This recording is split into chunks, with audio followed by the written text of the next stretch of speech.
ಆನೆ ಬಂತೊಂದು ಆನೆ ಅನ್ನುವ ಗೀತೆ ಬಹುತೇಕ ಜನ ಕೇಳಿದ್ದೇವೆ. ಆನೆ ಬಂತೊಂದು ಆನೆ, ಯಾವ ಊರಾನೆ, ಬಿಜಾಪುರದ ಆನೆ, ಇಲ್ಲಿಗೇಕೆ ಬಂತು, ಹಾದಿ ತಪ್ಪಿ ಬಂತು. ಹೀಗೆ ಸಾಗುವ ಈ ಗೀತೆ ಶಿಶುಗೀತೆ ಅಲ್ಲ ಅನ್ನೋದು ಬಹುತೇಕ ಜನಕ್ಕೆ ಗೊತ್ತಿಲ್ಲ. ಅನೇಕ ಶತಮಾನಗಳಿಂದ ನಮ್ಮ ಪೂರ್ವಜರು ಅಳುವ ಮಕ್ಕಳನ್ನು ಸಮಾಧಾನ ಮಾಡೋಕ್ಕೋಸ್ಕರ ಹೇಳುವ ಈ ಗೀತೆ ಇವತ್ತಿಗೂ ಕೂಡ ನಾವು ನಮ್ಮ ಮಕ್ಕಳನ್ನು ಮೊಳಕಾಲ ಮೇಲೆ ಕೂರಿಸಿಕೊಂಡು ಈ ಗೀತೆಯನ್ನು ಹೇಳ್ತೇವೆ. ಆದರೆ ಈ ಗೀತೆ ಹೇಳುತ್ತೆ, ಪ್ರಪಂಚದಲ್ಲಿ ಅತ್ಯಂತ ಶ್ರೀಮಂತ ರಾಜಧಾನಿ ವಿಜಯನಗರ ಸಾಮ್ರಾಜ್ಯ ಹೇಗೆ ಅವನತಿ ಆಯಿತು ಅನ್ನುವ ಹೇಳುವ ಗೀತೆ. ಮೊಘಲರು ನಮ್ಮ ಭಾರತವನ್ನು ಹೇಗೆ ದೋಚಿದರು ಅನ್ನುವ ಹೇಳುವ ಗೀತೆ. ಮೊಘಲರು ಹಿಂದೂ ಸಮಾಜವನ್ನು ಹೇಗೆ ಒಂದು ಗಾಢವಾದ ಕತ್ತಲಿಗೆ ನೂಕಿದರು ಅನ್ನುವ ಹೇಳುವ ಗೀತೆ. ಈ ಗೀತೆ ಹೇಳುವರಿರ್ಬೋದು ಅಥವಾ ಕೇಳುವರಿರ್ಬೋದು, ಕೆಲವೊಂದು ಪ್ರಶ್ನೆಗಳನ್ನು ಮೂಡ್ತವೆ. ಈ ಗೀತೆಯಲ್ಲಿ ವಿಜಾಪುರದ ಆನೆ ಅಂತ ಬಳಸಲಾಗಿದೆ. ಬಿಜಾಪುರದಲ್ಲಿ ಆನೆಗಳಿದ್ದವ, ಅಥವಾ ಈ ಗೀತೆ ಜನಪದನ, ಅಥವಾ ಕಲ್ಪನೆ ಮಾಡಿಕೊಂಡು ಹಾಡಿರುವಂಥ ಹಾಡ? ಹೀಗೆ ಅನೇಕ ಪ್ರಶ್ನೆಗಳು ಈ ಗೀತೆ ಸುತ್ತಮುತ್ತ ಹುಟ್ಟುಕೊಳ್ತವೆ. ಆದರೆ ಇತಿಹಾಸಕಾರರ ಪ್ರಕಾರ ಈ ಗೀತೆಗೆ ಸುಮಾರು 450 ವರ್ಷಗಳ ಇತಿಹಾಸವಿದೆ. 16ನೇ ಶತಮಾನದಲ್ಲಿ ಬಿಜಾಪುರ್, ಬೀದರ್, ಗೋಲ್ಕೊಂಡದಲ್ಲಿ ಬಹುಮನಿ ಸುಲ್ತಾನರ ಆಡಳಿತವಿತ್ತು. ಈ ವೇಳೆಯಲ್ಲಿ ವಿಜಯನಗರ ಸಾಮ್ರಾಜ್ಯ ಅತ್ಯಂತ ವೈಭವದಿಂದ ಮೆರೆಯುತ್ತಿತ್ತು.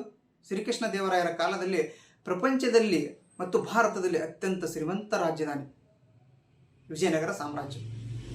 ಶ್ರೀಕೃಷ್ಣ ದೇವರಾಯರ ಕಾಲ ನಂತರ ರಾಮರಾಯರು ಬರ್ತಾರೆ. ಅವರ ಕಾಲದಲ್ಲಿ ವಿಜಯನಗರ ತನ್ನ ವೈಭವವನ್ನು ಮುಂದುವರಿಸಿಕೊಂಡು ಹೋಗ್ತಿತ್ತು. ಅವಾಗ ಈ ಬಹುಮನಿ ಸುಲ್ತಾನರ ಕಣ್ಣು ಈ ವಿಜಯನಗರದ ಸಂಪತ್ತಿನ ಮೇಲೆ ಬಿತ್ತು.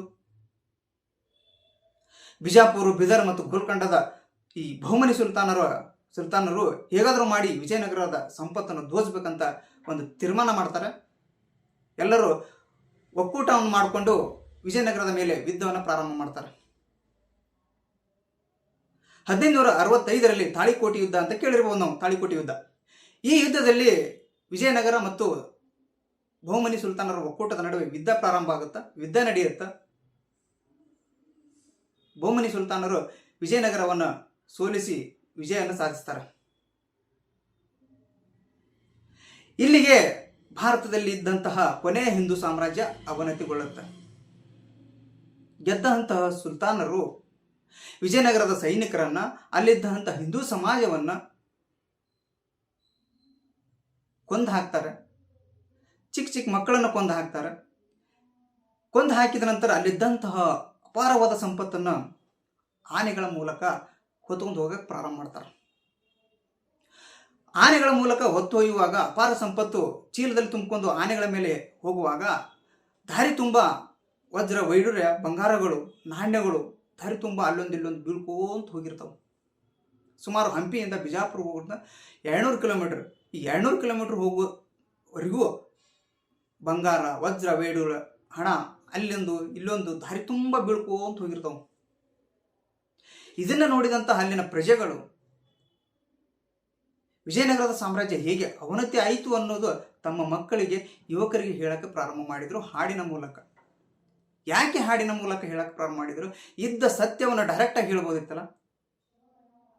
ಹಾಗೆ ಮಾಡಿದ್ರೆ ಅವಾಗಿನ ಸುಲ್ತಾನರಿಗೆ ಏನಾದರೂ ಗೊತ್ತಾಯಿತು ಅಂತಂದ್ರೆ ಯಾರು ಆ ಸತ್ಯ ನಡೆದ ಘಟನೆಯನ್ನು ಹೇಳ್ತಿದ್ರು ಅವರ ಇಡೀ ಕುಟುಂಬವನ್ನು ನಾಶ ಮಾಡ್ತಿದ್ರು.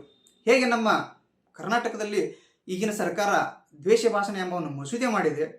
ಯಾರು ಸತ್ಯ ಇತಿಹಾಸವನ್ನು ಹೇಳ್ತಾರೆ ಅವರಿಗೆ ಏನಾದರೂ ಮಾಡಿ ಒಂದು ಹಿಂಸೆ ಕೊಡಬೇಕಂತ ಒಂದು ಪ್ರಯತ್ನ ಇವತ್ತಿಂದಲ್ಲ, ಬಹುಮನಿ ಸುಲ್ತಾನರ ಕಾಲದಿಂದ ಇತ್ತು.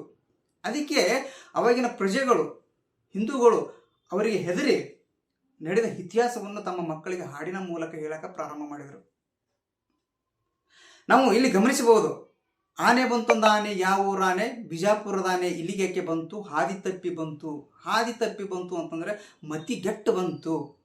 ಹಾದಿಗೊಂದು ದುಡ್ಡು, ಬೀದಿಗೊಂದು ದುಡ್ಡು ಅಂದರೆ ಇಡೀ ಸಂಪತ್ತವನ್ನು ಹೊತ್ತುಕೊಂಡು ಹೋಗುವಾಗ ವಿಜಯನಗರದ ಸಾಮ್ರಾಜ್ಯದ ಸಂಪತ್ತು ಹಾದಿಗೊಂದು ದುಡ್ಡು, ಬೀದಿಗೊಂದು ದಿಂಡಾಯಿತು.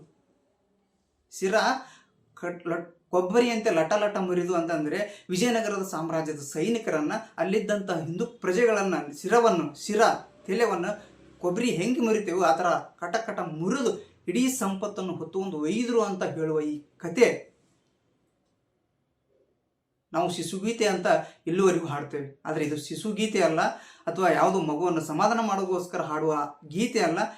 ಪ್ರಪಂಚದಲ್ಲಿ ಅತ್ಯಂತ ಸಂಪತ್ಭರಿತ ಸಾಮ್ರಾಜ್ಯ ಹಿಂದೂ ಸಾಮ್ರಾಜ್ಯವನ್ನು ಹೇಗೆ ನಾಶ ಮಾಡಿದರು, ಹೇಗೆ ಹಿಂದೂಗಳನ್ನು ಕೊಂದಿದ್ರು, ಹಿಂದೂ ಸಮಾಜವನ್ನು ಹೇಗೆ ಒಂದು ಗಾಢವಾದ ಕತ್ತಲಿಗೆ ನೂಕಿದ್ರು ಅಂತ ಹೇಳುವ ಒಂದು ಗೀತೆ. ಇದು ಕಥೆಯಲ್ಲ, ಇದು ನಡೆದ ಸತ್ಯ ಘಟನೆಯನ್ನು ವಿವರಿಸುವ ಗೀತೆ. ಧನ್ಯವಾದ.